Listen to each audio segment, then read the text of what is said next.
ઓમ શ્રી પરમાત્મને નમઃ. આપનું હાર્દિક સ્વાગત છે આપણી આ યુટ્યુબ ચેનલ ધાર્મિકમાં. આજના વિડીયોમાં આપણે સાંભળવાના છીએ શ્રીમદ્ ભગવદ્ ગીતા અધ્યાય 11મો વિશ્વરૂપ દર્શન યોગનો શ્લોક ક્રમાંક 17. અર્જુન ભગવાનને જોઈને, એમના વિરાટ સ્વરૂપ જોઈને શું કહે છે જોઈએ.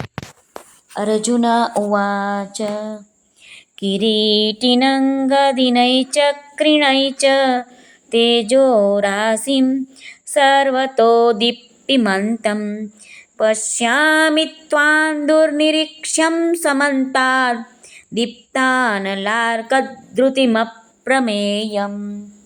હવે આ શ્લોકમાં જે સંસ્કૃત શબ્દો આવે છે એના આપણે અર્થ જાણીએ.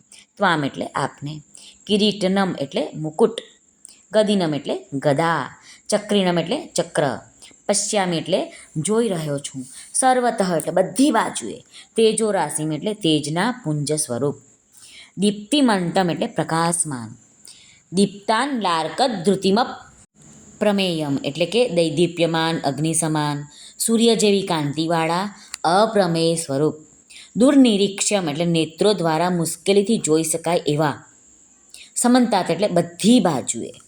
હવે આ શ્લોકનું આપણે ગુજરાતીમાં ભાષાંતર જોઈએ. અર્જુન ભગવાનને કહે છે, આપને હું મુકુટધારી, ગદાધારી અને ચક્રધારી, બધી બાજુએ પ્રકાશમાન, તેજના પુંજ સ્વરૂપ, ધગધગતા અગ્નિ અને સૂર્ય જેવા તેજસ્વી, મુશ્કેલીથી જોઈ શકાય એવા, તેમજ બધી બાજુએ અમાપ સ્વરૂપે જોઉં છું. હવે આપણે સાધક સંજીવનીમાં રામસુખદાસજી મહારાજ જે વર્ણન કરે છે તે આપણે ટૂંકમાં સમજીએ. કિરીટિનં ગદિનૈ ચક્રિણૈચ. અર્જુન ભગવાનને કહે છે કે આપને મુકુટ, ગદા અને ચક્ર, અને ચોથી આપણે એમ સમજવું જોઈએ કે એમણે શંખ અને પદ્મ પણ ધારણ કરેલા છે. અર્જુનને વિશ્વરૂપમાં પણ ભગવાન વિષ્ણુનું ચતુર્ભુજ સ્વરૂપ દેખાઈ રહ્યું છે. તેજો રાશિમ એટલે અર્જુન કહે છે કે આપના તેજપુંજમાં એટલો બધો પ્રકાશ છે કે હું આસાનીથી આપના એ સ્વરૂપને જોઈ નથી શકતો. આગળ સંજયે પણ વર્ણન કર્યું છે કે આકાશમાં હજારો સૂર્ય એક સાથે ઉદય થાય અને જે પ્રકાશ ફેલાય તેની બરાબરી પણ ભગવાનના તેજની બરાબરી કરી નથી શકતા. એવા આપ પ્રકાશમાન છો. સર્વતો દીપ્તમંતમ, સ્વયં પ્રકાશ સ્વરૂપ હોવાથી આપ ચારેય બાજુ પ્રકાશ ફેલાવી રહ્યા છો. પશ્યામી ત્વામ દુર્નિરીક્ષ્યમ સમંતાત દીપ્તાન લાર્કદ ધૃતિમ પ્રમેયમ. ખૂબ દૈદીપ્યમાન અગ્નિ અને સૂર્યના સમાન કાંતિવાળા હોવાથી સૂર્યના અત્યંત પ્રકાશની સામે જેમ આંખો અંજાઈ જાય છે એવી જ રીતે આપને જોઈને અર્જુન કહે છે કે મારી આંખો અંજાઈ જાય છે, તેથી આપ કઠિનાઈથી મને જોઈ શકાવો છો. અહીં આપણને એક આશ્ચર્ય થાય છે કે ભગવાને અર્જુનને દિવ્ય દ્રષ્ટિ તો આપી હતી, તો પછી આ વિશ્વરૂપનું દર્શન અર્જુન સ્પષ્ટતાપૂર્વક સારી રીતે કેમ નથી જોઈ શકતા?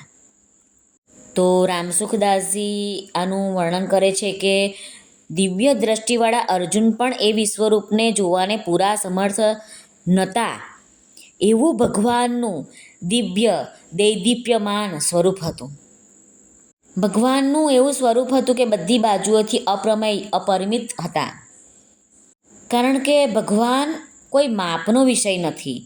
માપના જે પણ પ્રમાણ છે એ બધાય ભગવાનના દ્વારા જ થયા છે, અને પ્રમાણોમાં જે શક્તિ છે તે ભગવાનની જ છે.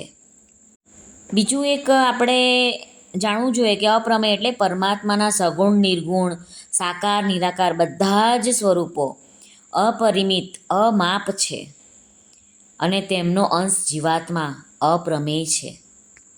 કારણ કે પરમાત્મા એ જ્ઞાનનો વિષય નથી, એ તો જ્ઞાનના પણ જ્ઞાતા છે, જ્ઞાન આપવાવાળા છે ભગવાન. આ શ્લોકમાંથી આપણને જાણવા મળે છે કે ભગવાન દ્વારા આપેલી દિવ્ય દ્રષ્ટિથી પણ અર્જુન ભગવાનના વિરાટ સ્વરૂપને જોવા સમર્થ ન હતા. આથી આપણે એમ સમજવું જોઈએ કે ભગવાનની આપેલી શક્તિથી પણ ભગવાનને પૂરી રીતે આપણે જાણી નથી શકતા. કારણ કે ભગવાન અનંત છે, અપાર છે, અમાપ છે, અપ્રમેય છે, અપરિમિત છે. એમની કોઈ સીમા નથી. શ્રી કૃષ્ણ અર્પણમસ્તુ. સર્વને ભાવથી જય શ્રી કૃષ્ણ. રાધે રાધે.